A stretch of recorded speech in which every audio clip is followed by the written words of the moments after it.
자, 삼성전자 이재용 부회장이 구속된 것도 이 휴대폰, 차명폰의 통화 내역하고도 영향이 있다고 설명이 좀 있거든요. 최순실이 그동안 차명전화를 수도 없이 만들어왔는데 10년 동안 단골로 있었던 그 휴대전화 가게 주인을 저희가 직접 인터뷰를 했습니다. 자, 일부 소개를 드리겠습니다. 얼마나 거래했고 또 특검은 조사를 했는지 다양한 이야기입니다. 소개하겠습니다. 몇 대 정도 해놨어요?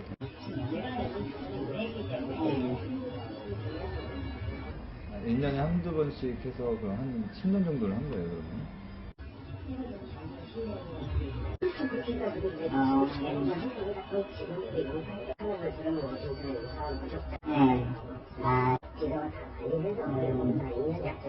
통장은 누구 걸로 하던가요?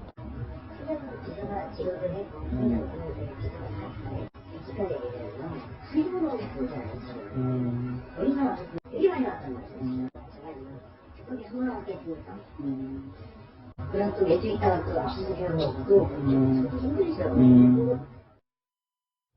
보통 이제 대포폰이라고 하면 노숙인이나 신용불량자나 정상적인 경제활동하기 어려운 분들 이름으로 만든다고 되는데 일단 그건 아닌 거군요. 그러네요. 맞습니다. 직원들의 이름으로 했다는 걸 봐서는 이제 대포폰은 네. 아니고. 근데 이제 재밌는 거는 10년 정도 계속 이제 지금 저 1년에 한두 번씩 와서 차명폰을 네. 만들었다는 건데요.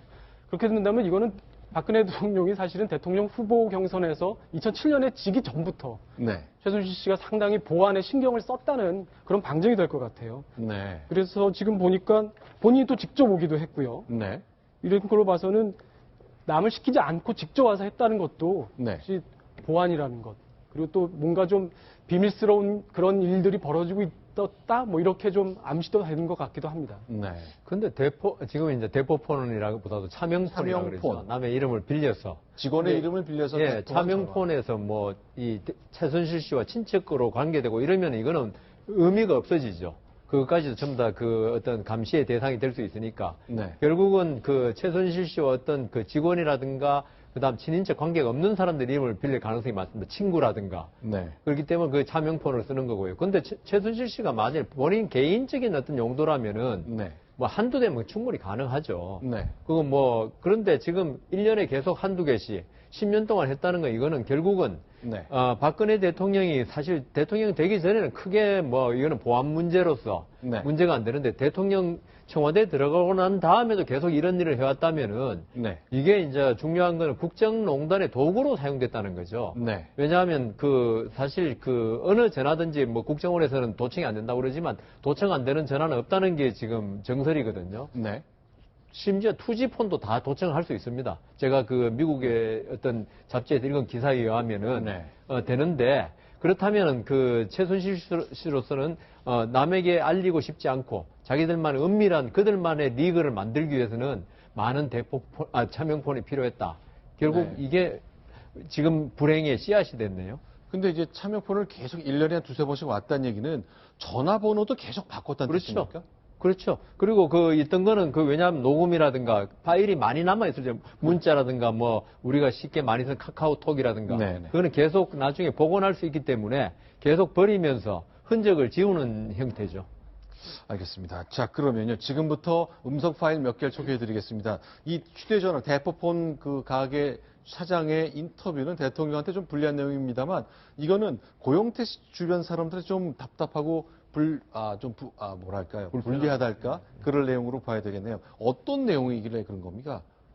네, 지금 고영태 씨의 비서 역할을 했다고 하는 김수현 전 고원기획 대표라는 사람과 네. 그다음에 이제 저 WK 역시 이제 고영태 씨도 일했던 그 WK의 유상영 부장이라는 양반이 두 사람이 대화를 네. 통화로 했던 그 2,300개 정도의 파일을 네. 이제 박 대통령 대리인단이 헌재에 제출을 했고 네. 그래서 어제 이제 이 통화 녹음 자체를 파일을 한번 틀어보자고 했지만 재판관은 이제 거부를 했습니다. 네. 그런데 이제 그것이 한 인터넷 방송을 통해서 이제 공개된 게 된 거죠. 네. 자, 근데 대통령이 변호인단에서 헌재 제출했는데 그 현장에서 트는 것은 이제 헌재에서 반대를 하는 거죠. 반대해서 그러나 이제 언론을 통해 공개되면서 결국 다 세상에 드러나게 되는 건데 일단 내용을 들어보고 나서요. 그 의미가 어떤 것이 좀 짚어봤으면 좋겠습니다. 자, 고영태 씨 주변 사람들이 나눈 대화인데요. 이런 대화를 하네요. 대통령과 그 주변 사람을 기회라고 하는 거 이렇게 부르는 게 맞는지는 나중 문제지만 이런 음성이 포함이 되어 있습니다. 소개해드리겠습니다. 소장이 이미 진언하고 박근혜는 끝났다고 보는 거예요. 근데 걔한테 받을 게 뭐 있다고 생각하는 거예요. 없다니까요. 소장 통해서, 박근혜 통해서 받을 수 있는 거는 없다는 네. 거예요. 그거를 죽이는 걸로 해가지고 딴 쪽하고 얘기하는 게 더 크다고 보는 거예요, 저는. 여 변호사님 어떠셨습니까? 근데 저 말이 언제 나왔냐면 2016년 7월 4일경의 통화 내용입니다. 그렇죠. 작년 네. 여름입니다. 그때가 언제쯤이냐 하면은 사실은 우병우 수석 문제도 많이 나왔었고, 그렇죠. 이제 나오기 시작했었죠, 그때 서서히. 네.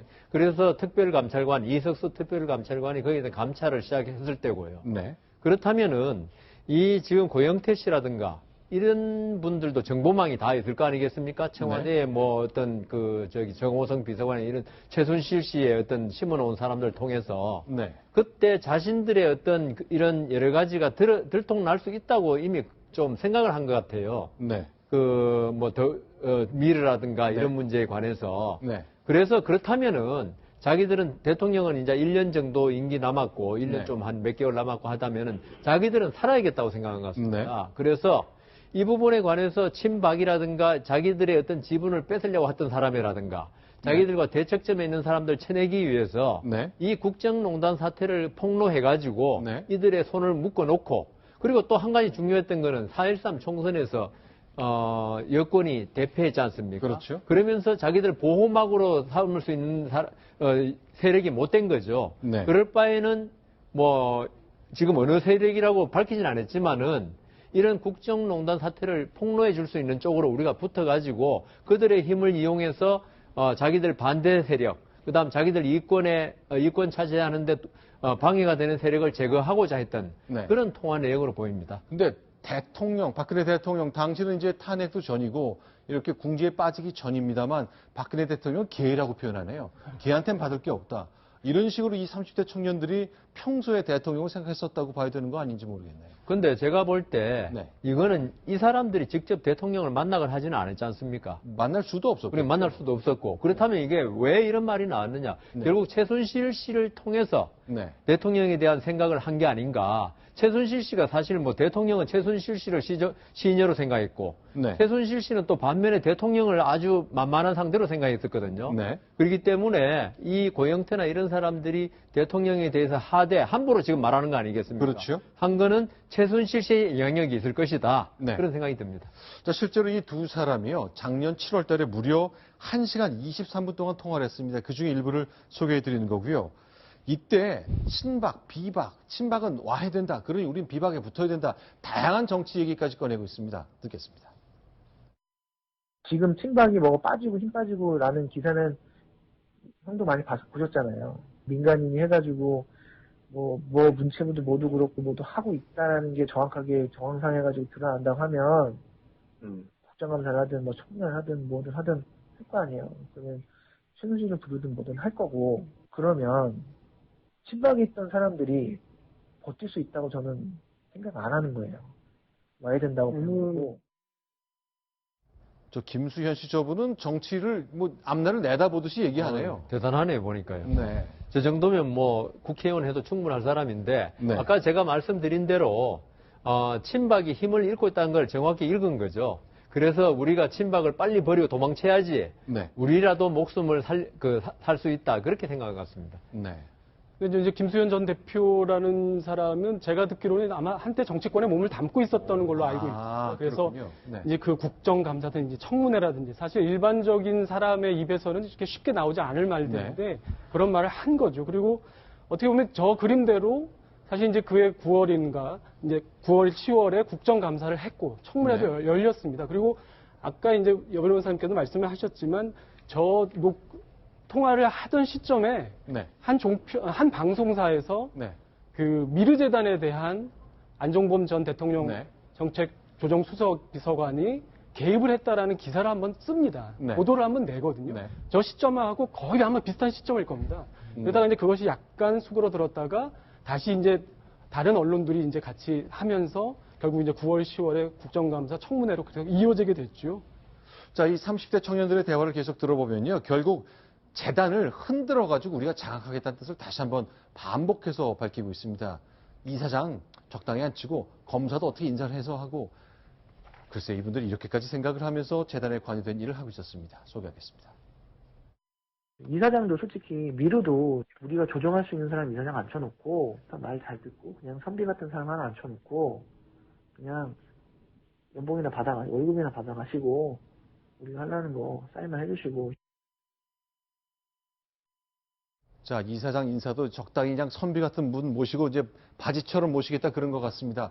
검찰 인사까지 관여하겠다는 인상이 나오는데 이건 좀 심각해 보입니다. 들어보겠습니다. 검사를 지금 반부패 팀에 있는 부장검사 바로 밑에 자리가 하나에 사람을 꽂고 이치를 하는 거야. 무조건 스포츠계를 이번 정권 끝나기 한번 다 깨끗하게 세탁을 하는 거지. 700억을 꽂고 하면 빼먹고 우리는 권력이 있어. 알겠습니다. 그 권력을 이용해야 되는 거야. 맨 마지막 우리는 권력이 있어. 그 권력을 이용해야 하는 거야. 그 권력이 누구겠습니까? 최순실이죠. 그렇죠. 예, 최순실을 해가서 우리 속된 말로 빨대 꼽아놓고 네. 쪽쪽쪽 빨아먹겠다는 이야기 아니겠습니까? 네. 근데 저는 저 말한 자체가 문제가 아니고요. 진짜 말씀대로 30대 그 청년들이 네. 어떤 저렇게 그 말도 안 되는 그리고 국가 기강을 완전히 흔드는 저런 말을 함부로 할 수 있는지. 네. 그러니까 그걸 보면 최순실이가 얼마나 국정농단을 했는 건지. 네. 그 사람들의 힘이란 건 결국 최순실이니까요. 네. 자, 그러니까 어제 헌법재판소에서 대통령 변호인단, 대리인단들이 이거를 좀 틀어보겠다고 했습니다. 근데 헌재 재판관 쪽에서 막았거든요. 그러니까 이거는 우리한테 유리해서 틀고 싶은데 근데 여성 변호사님 말씀 들어보면 저 말로 볼 때 얼마나 최순실이 막 하고 그랬으면 옆에 사람 30대 청년들이 저런 말 할까로 해석이 된다고 말씀 주셨거든요. 자, 다양한 이야기가 있겠습니다만